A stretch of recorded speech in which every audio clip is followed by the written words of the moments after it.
புதுச்சேரி மாநிலத்தில் கொரோனா காலத்தில் நேர்முக தேர்வு மூலம் ஒப்பந்த அடிப்படையில் நியமிக்கப்பட்ட சுகாதாரத்துறை ஊழியர்களின் பணி நிரந்தரமாக்கப்பட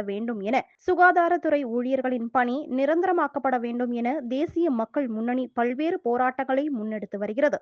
இதன் தொடர்ச்சியாக புதுச்சேரி, காரைக்கால், மாஹே, ஏனாம் ஆகிய 4 பிராந்தியங்களில் பொதுமக்களின் ஆதரவு கடிதங்களை சேகரித்து மார்ச் 1ஆம் தேதி புதுச்சேரி வருகை தரவுள்ள இந்திய பிரதமர் அவர்களுக்கு அனுப்புவதற்கான நிகழ்வு இன்று நடைபெற்றது.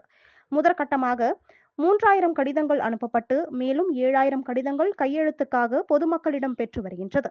தேசிய மக்கள் முன்னணி தலைவர் சீசு சுவாமிநாதன் தலைமையில் பொதுச் செயலாளர் இன்னாசி ராக், துணைத் தலைவர் ஜெபின் லாசரஸ் ராஜேஷ், செயலாளர்கள் டேவிட் ஜோசப், தில்லை ஆறுமுகம், பிரதீப் மணி, மதன், வினிதா, இளமதி, ராஜேஸ்வரி, கல்பனா, மஞ்சுளா உள்ளிட்டோர் முழு நடவடிக்கையில் ஈடுபட்டுள்ளனர்.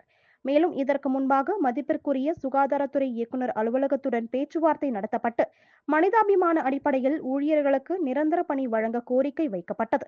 இயக்குநர் உறுதியளித்த பின்னர் கருப்பு ஆடை அணிந்து நடத்தவிருந்த கவன ஈர்ப்பு ஆர்ப்பாட்டம் கைவிடப்பட்டது.